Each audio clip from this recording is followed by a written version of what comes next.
People of Tomorrow, perkenalkan nama saya Keisha Rel Priscilla dan tahun ini diamanahkan sebagai Ambassador Public Health for District 5 AMSA Indonesia 2020-2021. Dan kali ini saya juga akan menjadi moderator dalam Governmental Organization Talk untuk merayakan World Tuberculosis Day 2021.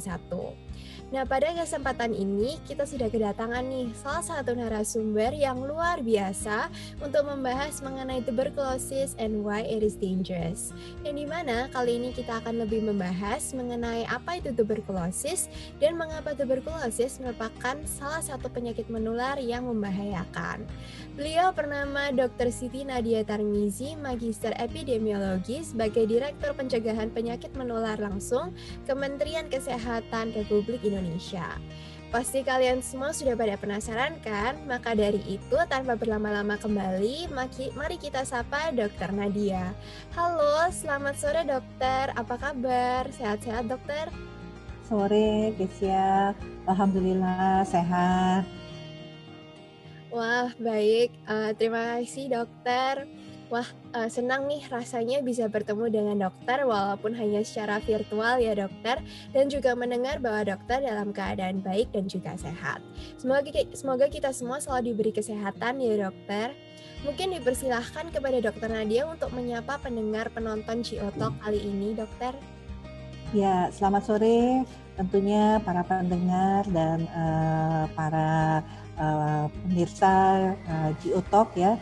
Senang sekali bisa bergabung dengan AMSA Indonesia tentunya yang pada kesempatan hari ini bersama-sama tentunya ya kita berupaya untuk melakukan pengendalian penyakit tuberkulosis, dan ini acaranya sangat pas ya Kesia, karena sebentar lagi kita akan memperingati Hari Tuberkulosis Sedunia yang memang kita peringati sebagai bagian untuk memperkuat sebenarnya komitmen kita, memperkuat tentunya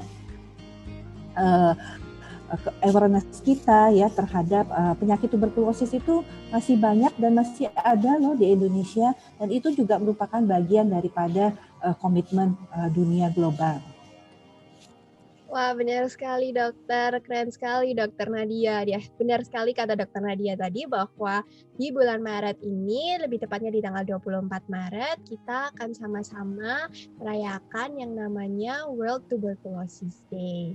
Nah, mungkin nih dokter untuk memulai Ciotalk pada hari ini, rasanya itu nggak afdal ya dokter kalau misalnya kita tuh tidak membahas mengenai definisi dari tuberkulosis. Jadi mungkin dokter, pertanyaan pertama dari saya adalah sebenarnya apa sih itu tuberkulosis menurut pandangan dokter? Ya, jadi tuberkulosis itu sebenarnya penyakit yang sudah lama sekali ya ditemukan ya. Bahkan kalau kita berbicara mengenai penyakit tuberkulosis di reliefnya Candi Borobudur itu ada tuh cerita tentang tuberkulosis ya. Bisa bayangkan ya, berarti sudah lama sekali penyakit ini. Nah, kita tahu bahwa tuberkulosis ini bukan penyakit yang disebabkan oleh guna-guna ataupun kutukan ya. Ini adalah suatu penyakit yang menular yang disebabkan, kita tahu semua adalah penyebabnya adalah bakteri. Jadi dia penyebabnya bakteri loh, bukan virus ya. Kalau COVID-19 virus itu ya, kalau ini adalah bakteri. Bakterinya apa? Kita sebut sebagai bakteri Mycobacterium tuberculosis ya. Jadi dia ini bakteri yang bentuknya batang berwarna merah di batang-batang gitu, tahu ya, seperti itu ya. Dan utamanya dari penyakit tuberkulosis ini dia menyerang paru-paru. Jadi organ yang paling sering diserang oleh Mycobacterium tuberculosis ini adalah paru-paru.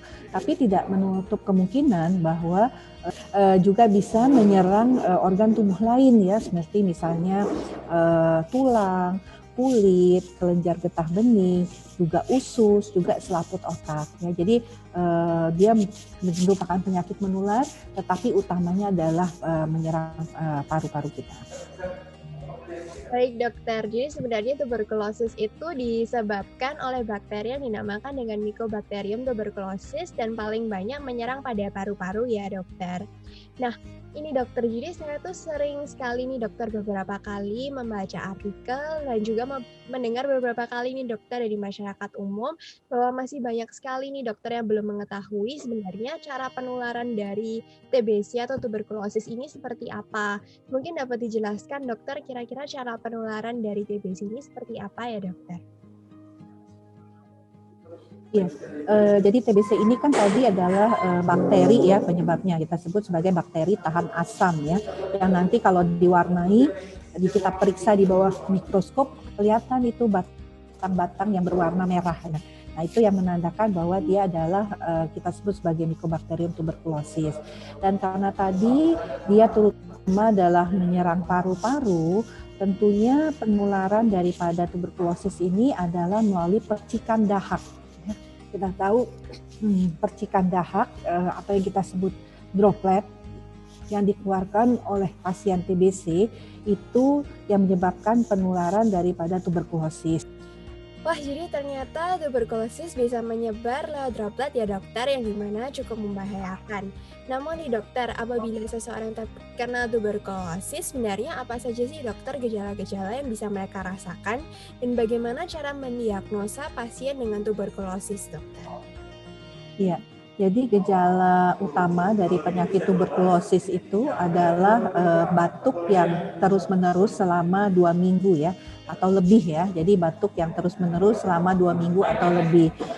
Kemudian ada gejala-gejala lainnya seperti sesak nafas, nyeri pada dada ya. Kemudian bahkan kalau batuk mungkin ada batuk yang bercampur dengan darah. Selain itu adalah keluhan lain dirasakan badannya terasa lemah, terasa kurang enak badan ya, bahkan kurang nafsu makan dan berat badan terus turun ya, jadi semakin kurus. Nah, ciri khas lain yang tentunya spesifik itu adalah berkeringat pada malam hari ya, meskipun tidak melakukan kegiatan. Wah, baik dokter. Nah, tadi dokter sudah sempat menyebutkan nih, kira-kira siapa saja sih yang paling beresiko untuk terkena tuberkulosis. Nah, mungkin saya ingin sedikit bertanya nih dokter, kenapa sih dokter mengatakan bahwa mereka itu sebagai high risk TB gitu dokter? Ya, jadi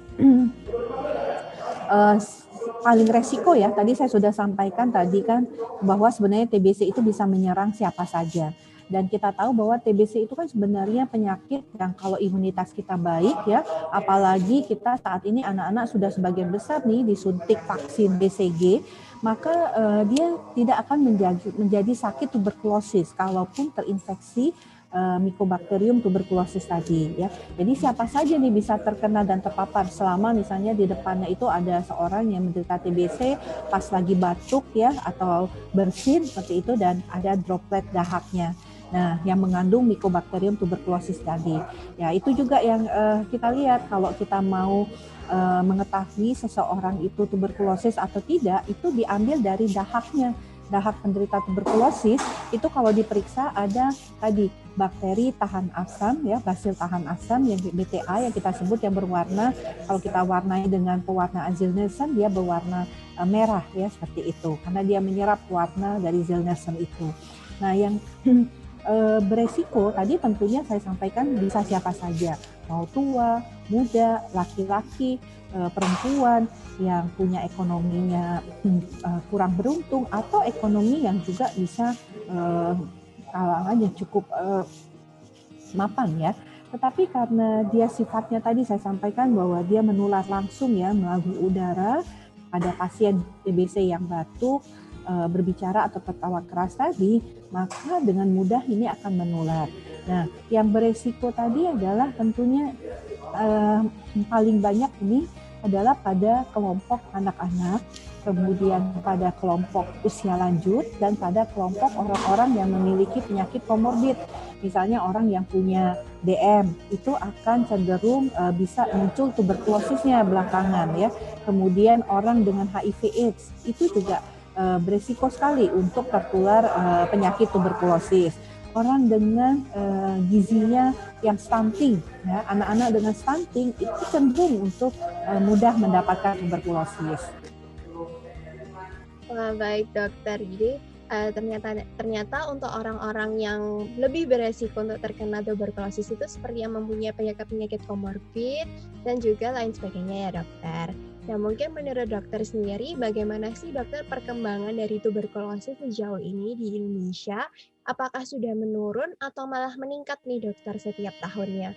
Bagaimana sih dokter prevalensinya di Indonesia saat ini? Iya, jadi prevalensi TBC itu kita lihat ya bahwa diperkirakan di Indonesia ini ada 845.000 kasus baru TBC per tahunnya. Jadi setiap tahun itu ada 845.000 kasus ya, di mana ini tersebar di seluruh provinsi. Itu dari total ya, artinya mulai dari anak-anak sampai lansia. Ada 845.000 dengan angka kematian sebanyak 98.000 per tahunnya. Nah, kita sendiri itu baru menemukan kurang lebih 60%-nya. Ya, jadi dari 845.000 kurang lebih baru 631.000 kasus TBC setiap tahun yang kita temukan. Jadi kita harus nih menemukan sebanyak mungkin estimasinya perkiraan orang TBC di Indonesia itu 845.000. Nah, angka ini memang kalau kita lihat dari angka prevalensi itu ada penurunan ya. Dari awalnya kita itu prevalensi yang 426 per 100 ribu, sekarang sudah turun menjadi 312 per 100 ribu.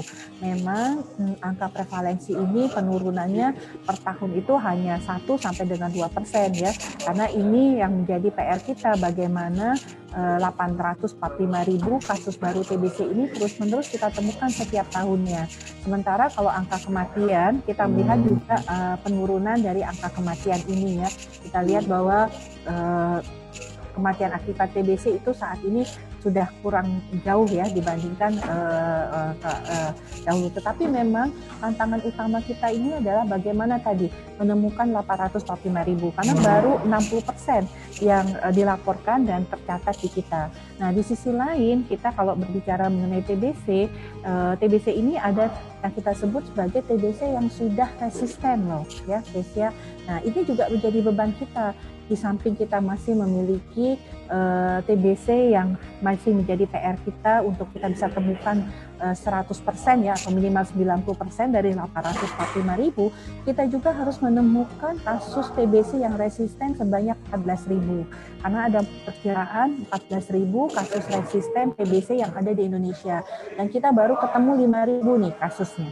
Jadi ini PR kita ya, untuk kita bisa semakin menemukan kasus tuberkulosis, baik yang masih yang kita sebut sebagai sensitif obat maupun yang sudah ataupun yang sudah resisten obat ya.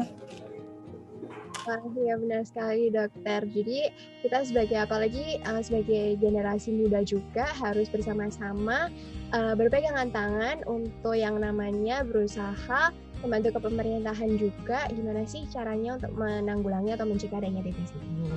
Nah mungkin nih dokter, saya juga sudah membaca nih beragam artikel dan mengatakan bahwa tuberkulosis ini itu merupakan salah satu penyakit menular yang sangat berbahaya dokter. Nah ini menurut dokter itu apakah benar dan mengapa sih dokter kok bisa berbahaya? Ya, nah itu tadi ya kan, karena TBC itu kita tahu bahwa penyakit yang menular ya, yang artinya dia bisa menularkan kepada orang di sekitar kita, anak di sekitar kita. Kasus-kasus anak itu banyak yang ditemukan adalah mereka mendapatkan TBC itu bukan dari orang tuanya, tapi dari caregiver-nya ya. Nah, ini juga menjadi tentunya terutama ya kalau di kota-kota besar di mana orang tuanya bekerja dan kemudian ya secara ekonomi finansial mereka sebenarnya cukup mampu, artinya mereka memiliki gizi yang baik, kemudian memiliki perilaku hidup bersih dan sehat yang baik, tapi anaknya kok bisa ya tertular. Nah, itu biasanya dari caregiver-nya ya.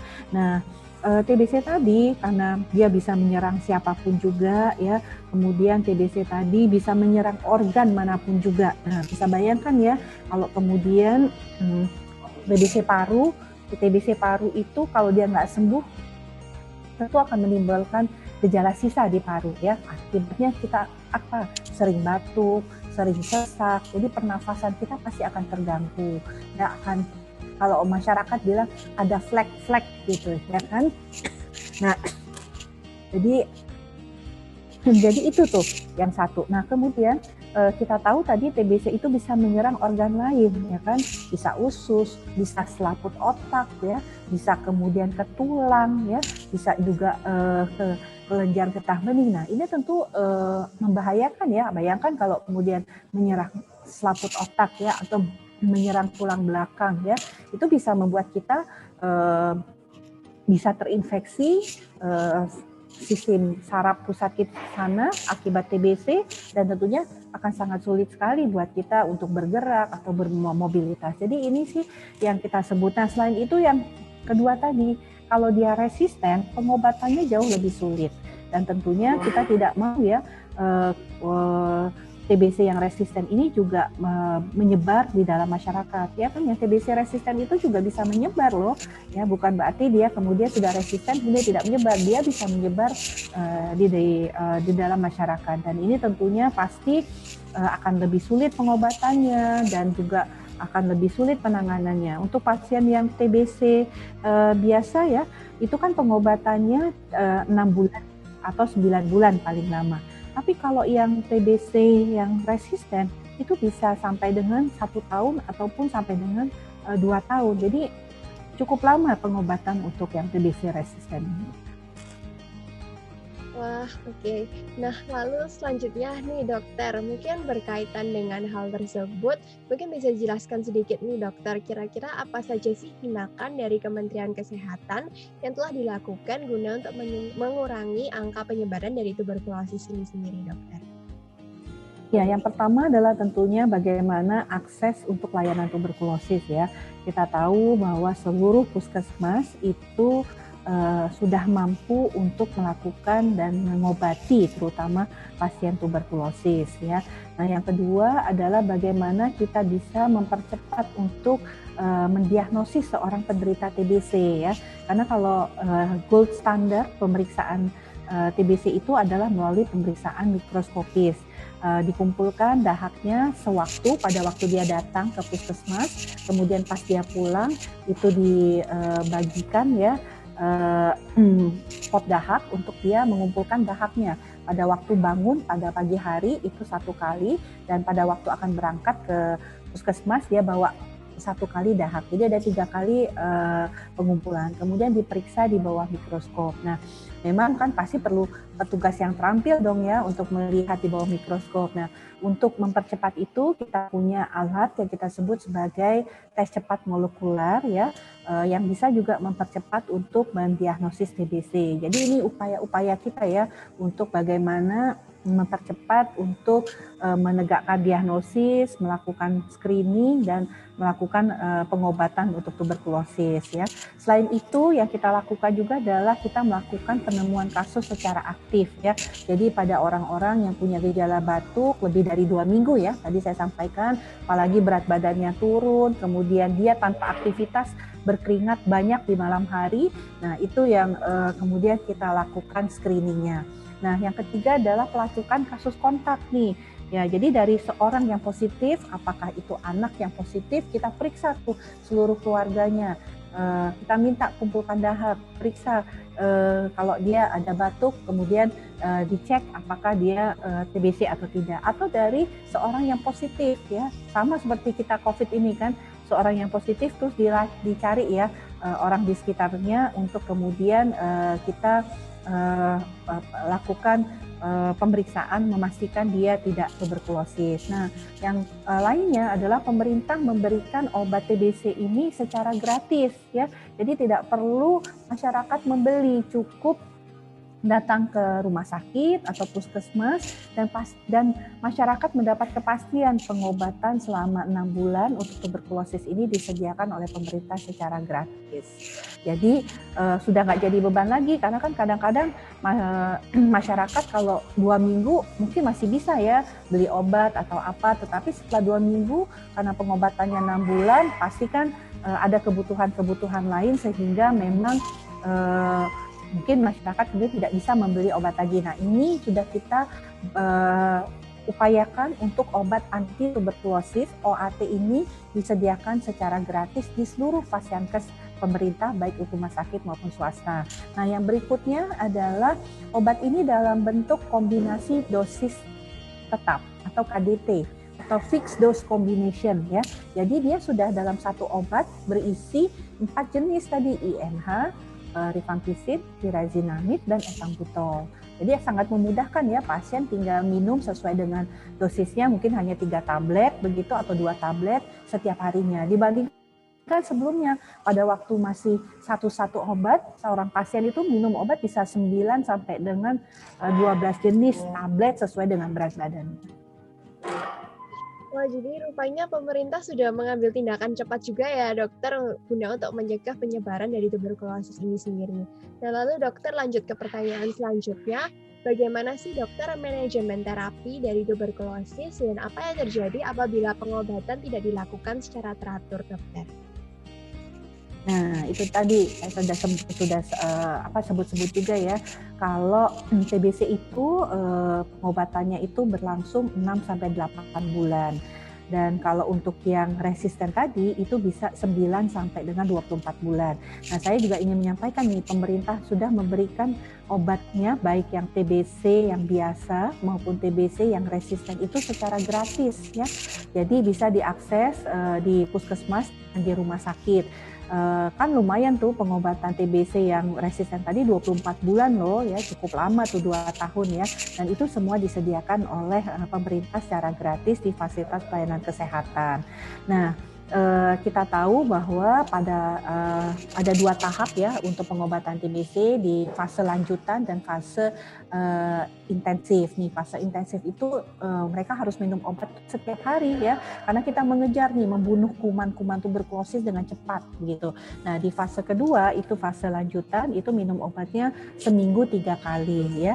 Nah, yang penting adalah tadi jangka waktu pengobatannya itu harus diselesaikan. Jadi kalau memang harus berobat 8 bulan atau 6 bulan ya harus betul-betul tadi minum obat setiap hari di fase intensif dan dilanjutkan seminggu 3 kali. Nggak boleh bolos loh ya, nggak boleh ada yang tertinggal. Karena apa resikonya? Resikonya kalau kita tidak minum obat teratur atau kemudian kita tidak minum obat sampai dengan waktu yang sudah ditetapkan, kita bisa menimbulkan TBC tadi kumannya itu menjadi resisten ya terhadap obat-obat pada yang kita sebut lini pertama. Nah, begitu juga kalau yang TBC resisten, kalau kemudian juga tidak berobat teratur karena minum obatnya 9 bulan ya, merasakan bosan ataupun kemudian berhenti sendiri, nanti deh cuti dulu 3 minggu, itu nggak boleh karena nanti pengobatannya tidak sempurna, kumannya tidak berhasil dibersihkan secara sempurna dari tubuh kita, dan yang pasti akan menimbulkan resistensi kedua yang kita sebut sebagai XDR atau extremely drug resistant. Kalau tadi kita sebut multi drug resistant ya. Nah, ini yang tahap yang lebih lanjut lagi adalah kalau kita tidak patuh pada pengobatan TBC yang resisten, maka kita muncul dengan penyakit yang kita sebut sebagai XDR, dan ini lebih sulit lagi pengobatannya. Wah, baik dokter. Mungkin berlanjut kembali dari sini nih, kira-kira apa saja sih dokter yang bisa dilakukan oleh masyarakat luas terkait dengan pencegahan tuberkulosis? Serta mungkin apabila ada orang yang terkena tuberkulosis ini, di mana sih dokter mereka harus mencari pertolongan?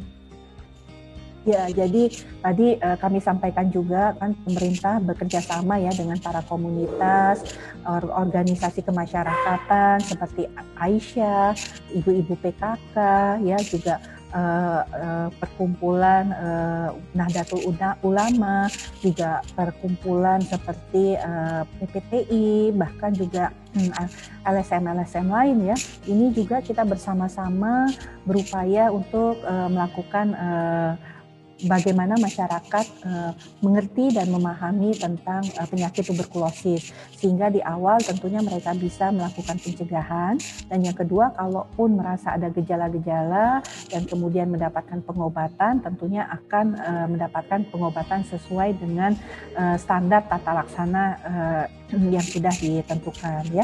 Jadi yang pasti adalah TBC ini kan penyakit menular yang ada di paru. Yang kita lakukan untuk upaya pencegahan kita, yang pertama adalah kita tinggal di rumah yang harus memiliki ventilasi yang baik. Jadi sinar mataharinya masuk, ada pertukaran sirkulasi udara, itu kan standar ya untuk tentunya pencegahan atau kesehatan rumah. Nah, jadi itu penting. Kalau rumah yang gelap, kemudian tertutup, sirkulasi udara tidak baik, lembab, itu kuman Mycobacterium tuberculosisnya gampang sekali itu tumbuh di sana. Nah, selain tentunya tadi penting ya, artinya setiap pagi kita buka jendela supaya sinar matahari masuk, kemudian jangan ada gantungan baju di mana-mana sehingga kamarnya menjadi gelap ya, itu juga harus kita perhatikan.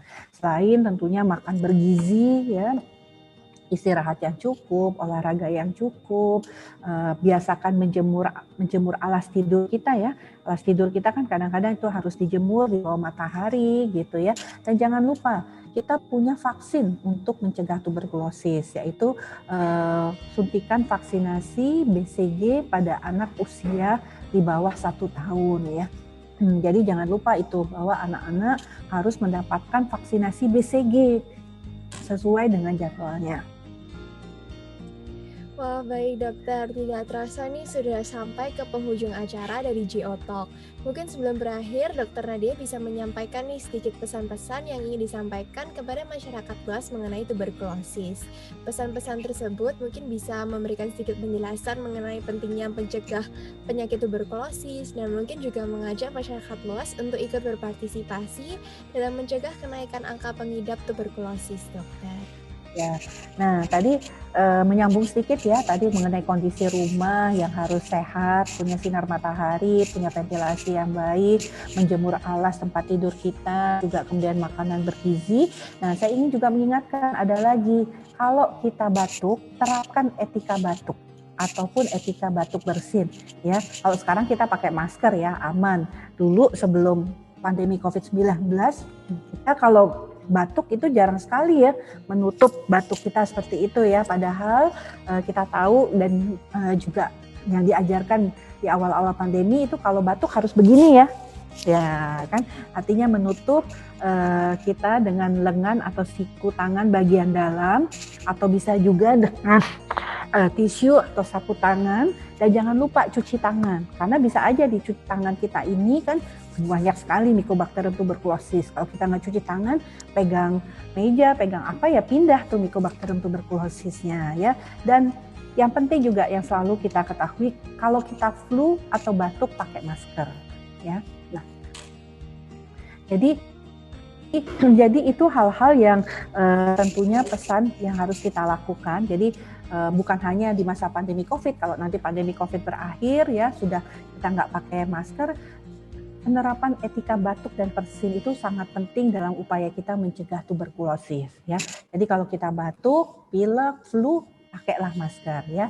Nah, tentunya ini menjadi bagian juga untuk mencegah penularan kepada anggota keluarga ya. Kalau di keluarga kita batuk aja ya, bayangkan kan droplet tadi dari Mycobacterium tuberculosis itu dengan mudah akan tersebar dan menularkan kepada orang lain. Nah, sebagai pesan terakhir tentunya di acara GoTalk yang luar biasa yang dilaksanakan oleh AMSA Indonesia ini, kami menghimbau mari sama-sama kita tuntaskan penyakit tuberkulosis di Indonesia ini.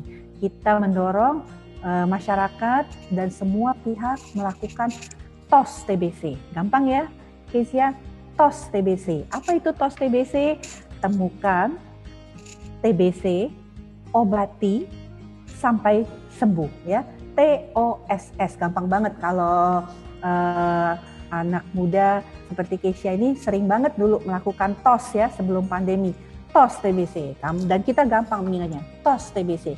Jadi upaya kita untuk bisa mengendalikan dan menyelesaikan permasalahan penyakit tuberkulosis di Indonesia dengan kita melakukan TOS TBC.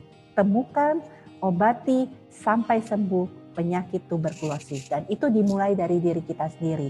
Artinya kita mungkin dalam keluarga kalau lihat ada anggota keluarga kita kok batuk-batuk terus, sudah 2 minggu kok nggak sembuh-sembuh juga, sudah minum obat tapi kok nggak sembuh-sembuh, terus kok kayaknya badannya tambah kurus ya. Nah, langsung kita ingat bahwa yuk ajak untuk melakukan pemeriksaan dahak, mungkin dia tertular tuberkulosis, karena ingat tuberkulosis bisa menyerang siapa saja dalam kondisi ekonomi apa saja.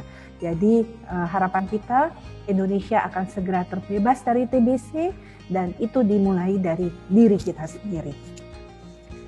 Wah, baik. Terima kasih banyak dokter atas pesan-pesannya, sekaligus juga termasuk closing statement dari dokter Nadia juga ya dokter. Nah, terima kasih juga dokter atas ilmu-ilmunya dan juga kesediaannya untuk menjadi narasumber Geotalk kali ini. Saya mewakili AMSA Indonesia berterima kasih yang sebesar-besarnya kepada dokter atas ilmu yang telah diberikan ini, dan saya berharap bahwa pendengar Geotalk ini bisa mendapatkan banyak banget ilmu baru. Semoga dengan diadakannya Geotalk yang berjudul Tuberculosis General Knowledge ini dapat menjangkau masyarakat yang lebih luas lagi, sehingga lebih banyak orang yang teredukasi mengenai tuberkulosis dan kasusnya di Indonesia dapat semakin menurun. Saya selaku moderator memohon maaf apabila terdapat kesalahan dalam perkataan maupun pelaksanaan Geotalk pada hari ini. Kami berharap dapat berkolaborasi kembali lebih lanjut dengan Kementerian Kesehatan Republik Indonesia dalam kesempatan yang lain ya dokter. Mungkin dokter juga bisa kalau ingin bisa memberikan sedikit nih dokter, kira-kira salam penutup dari dokter Nadia sendiri kepada para pendengar Geotalk pada kali ini dokter. Ya, pertama terima kasih sekali lagi kepada AMSA Indonesia atas tentunya dukungannya dalam rangka peringatan Hari TBC Sedunia. Kita tahu bahwa peringatan Hari TBC Sedunia adalah bagian yang menunjukkan komitmen kita untuk mengedukasi masyarakat, mengingatkan kembali kepada kita, menguatkan kita kembali untuk bisa segera membebaskan Indonesia ini dari tuberkulosis. Ya.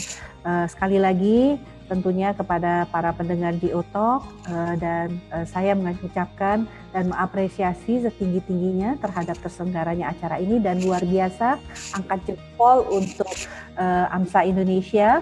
Semoga acara-acara seperti ini, bagaimana kemudian kita mengedukasi masyarakat, terus-menerus kita kolaborasikan demi menuju Indonesia yang lebih sehat. Sekali lagi, terima kasih AMSA Indonesia. Amin, terima kasih juga nih kepada Dokter Nadia. Kalau begitu, terima kasih juga saya ucapkan kepada setiap orang yang telah menyaksikan Geotalk pada hari ini hingga akhir.